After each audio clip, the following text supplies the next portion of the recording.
High voltage ಕ್ಷೇತ್ರ ಬೆಂಗಳೂರು ಗ್ರಾಮಾಂತರದಲ್ಲಿ ಅಕ್ರಮಗಳೇ ಸದ್ದು ಮಾಡ್ತಾ ಇದೆ. ಮೊನ್ನೆ ಸಂಸದ ಡಿಕೆ ಸುರೇಶ್ ಸೀರೆ ಹಂಚುತ್ತಿದ್ದಾರೆ ಅನ್ನೋ ಆರೋಪ ಕೇಳಿಬಂದಿತ್ತು. ಇದೀಗ ನೀತಿ ಸಂಹಿತೆ ಇದ್ರೂ ಕೂಡ ಮುಸ್ಲಿಮರ ಓಲೈಕೆಗಾಗಿ ಸಾರ್ವಜನಿಕ ರಸ್ತೆಯನ್ನ ಒಡೆದು ಸರ್ಕಾರದ ಆಸ್ತಿಗೆ ಹಾನಿ ಮಾಡಿದ್ದಾರೆ ಅಂತ ರಾಜರಾಜೇಶ್ವರಿ ನಗರದ ಶಾಸಕ ಮುನಿರತ್ನ ಗಂಭೀರ ಆರೋಪ ಮಾಡಿದ್ದಾರೆ. ರಸ್ತೆ ಮಾಡಿ ವ್ಯಾಪಾರ ಆಗ್ತಾ ಇಲ್ಲ, ಹಾಗಾಗಿ ಇದನ್ನ ತೆರವುಗೊಳಿಸ್ಕೊಡಿ.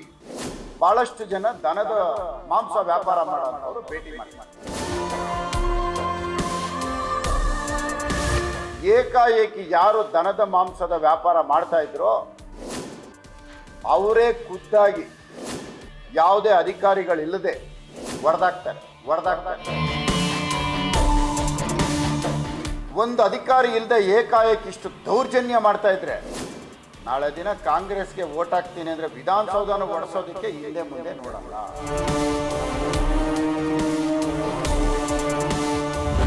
ಇದು ಆರ್ಆರ್ ನಗರ ಶಾಸಕ ಮುನಿರತ್ನ. ಸಂಸದ ಡಿಕೆ ಸುರೇಶ್ ವಿರುದ್ಧ ಮುಗಿಬಿದ್ದ ಪರಿ. ಯಶವಂತಪುರ ರೈಲ್ವೆ ನಿಲ್ದಾಣಕ್ಕೆ ಹೋಗಲು ಸಾರ್ವಜನಿಕರ ಅನುಕೂಲಕ್ಕಾಗಿರುವ ರಸ್ತೆಯನ್ನ ರಾತ್ರೋರಾತ್ರಿ ಒಡೆಸಿರುವ ಆರೋಪ ಕೇಳಿಬಂದಿದೆ. ದನದ ಮಾಂಸ ವ್ಯಾಪಾರಕ್ಕಾಗಿ ಸರ್ಕಾರದ ಆಸ್ತಿಗೆ ಹಾನಿ ಮಾಡಿದ್ರ? ಸಂಸದ ಡಿಕೆ ಸುರೇಶ್ ವಿರುದ್ಧ ಶಾಸಕ ಮುನಿರತ್ನ ಗಂಭೀರ ಆರೋಪ. ಬೆಂಗಳೂರು ಗ್ರಾಮಾಂತರ ಸಂಸದ ಡಿಕೆ ಸುರೇಶ್ ವಿರುದ್ಧ ಶಾಸಕ ಮುನಿರತ್ನ ಗಂಭೀರ ಆರೋಪ ಮಾಡಿದ್ದಾರೆ.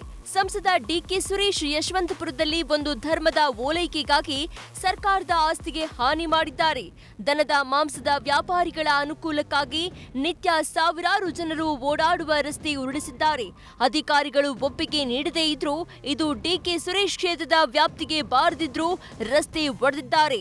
ರಸ್ತೆ ಒಡೆದು ಅದರಲ್ಲಿದ್ದ ವಸ್ತುಗಳನ್ನ ಕದ್ದುಕೊಂಡು ಹೋಗಿದ್ದಾರೆ. ರಸ್ತೆ ಒಡೆದವರ ಫೋಟೋ ಸಹಿತ ವಿಡಿಯೋ ದಾಖಲೆ ತೋರಿಸಿ ಮುನಿರತ್ನ ಗುಡುಗಿದ್ದಾರೆ. ಇಂದಿನ ಬಿಜೆಪಿ ಸರ್ಕಾರದಲ್ಲಿ ನಮಗೆ ರಸ್ತೆ ಮಾಡಿ ವ್ಯಾಪಾರ ಆಗ್ತಾ ಇಲ್ಲ, ಹಾಗಾಗಿ ಇದನ್ನ ತೆರವುಗೊಳಿಸ್ಕೊಡಿ ಅಂತ ಬಹಳಷ್ಟು ಜನ ದನದ ಮಾಂಸ ವ್ಯಾಪಾರ ಮಾಡೋಂಥವ್ರು ಭೇಟಿ ಮಾಡ್ತಾರೆ.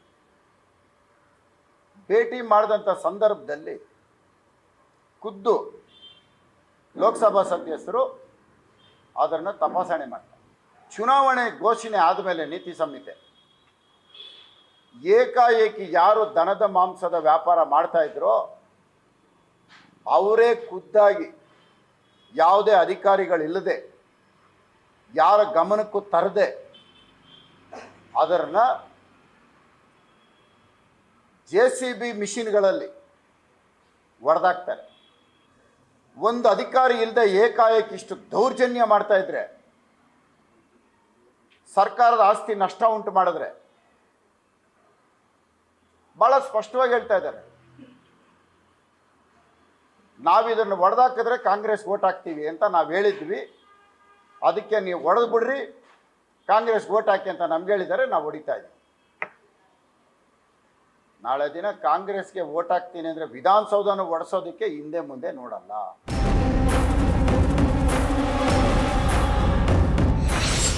ಪಾರದರ್ಶಕ ಚುನಾವಣೆ ನಡೆಸಲು ಪ್ಯಾರಾಮಿಲಿಟರಿ ಹಾಕಬೇಕು. ಡಿಜೆ ಹಳ್ಳಿ ಕೆಜೆ ಹಳ್ಳಿಯಂತೆ ಹೆಣಗಳು ಬೀಳುತ್ತವೆ ಅಂತ ಎಚ್ಚರಿಕೆ.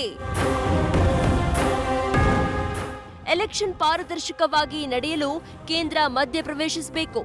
ಇಲ್ಲದೇ ಇದ್ರೆ ಡಿಜೆ ಹಳ್ಳಿ ಕೆಜೆ ಹಳ್ಳಿಯಂತೆ ಆರ್ಆರ್ ನಗರದಲ್ಲಿ ಎಷ್ಟು ಹೆಣಗಳು ಬೀಳುತ್ತವೋ ಗೊತ್ತಿಲ್ಲ. ಹೀಗಾಗಿ ಕ್ಷೇತ್ರಕ್ಕೆ ಪ್ಯಾರಾಮಿಲಿಟರಿ ಫೋರ್ಸ್ ನಿಯೋಜಿಸಬೇಕು ಅಂತ ಮುನಿರತ್ನ ಮನವಿ ಮಾಡಿದ್ದಾರೆ. ಕೇಂದ್ರ ಸರ್ಕಾರ ಮಧ್ಯಪ್ರವೇಶ ಮಾಡಲೇಬೇಕು. ಈ ಕ್ಷೇತ್ರದಲ್ಲಿ ಪ್ಯಾರಾಮಿಲಿಟರಿ ಬಂದರೆ ನ್ಯಾಯಯುತವಾದ ಚುನಾವಣೆ ನಡೆಯುತ್ತೆ. ಇಲ್ಲ ಅಂದರೆ ರಾಜರಾಜೇಶ್ವರಿ ಅಸೆಂಬ್ಲಿ ಕಾನ್ಸ್ಟಿಟ್ಯೂನ್ಸಿ KG ಹಳ್ಳಿ DG ಹಳ್ಳಿ ಆಗಿ ಇಲ್ಲಿ ಎಷ್ಟು ಹೆಣಗಳು ಉರುಳಿಸ್ತಾರೋ ಗೊತ್ತಿಲ್ಲ. ಅವರು ಕಠಿಣವಾದ ಕ್ರಮ ಕೈಗೊಂಡಿಲ್ಲ ಅಂದರೆ ಇಲ್ಲಿ ಏನೇ ಅನಾಹುತ ಆದರೂ ಇದಕ್ಕೆ ನೇರವಾಗಿ ಚುನಾವಣಾಧಿಕಾರಿಗಳೇ ಹೊಣೆ ಹಾಕ್ತಾರೆ. ಒಟ್ಟಾರೆ ಶಾಸಕ ಮುನಿರತ್ನ ಆರೋಪಕ್ಕೆ ಖುದ್ದು ಡಿಕೆ ಸುರೇಶ್ ಪ್ರತಿಕ್ರಿಯೆ ನೀಡಬೇಕಿದೆ. ಸಾರ್ವಜನಿಕರ ಅನುಕೂಲಕ್ಕೆ ಇದ್ದ ರಸ್ತೆ ಒಡೆಸಿದ್ಯಾಕೆ ಅನ್ನೋದನ್ನ ಬಹಿರಂಗಪಡಿಸಬೇಕಿದೆ. Ganapati political bureau, News First. News First ನಿರ್ಭೀತಿಯಿಂದ ನಿಮ್ಮ ಪರವಾಗಿ.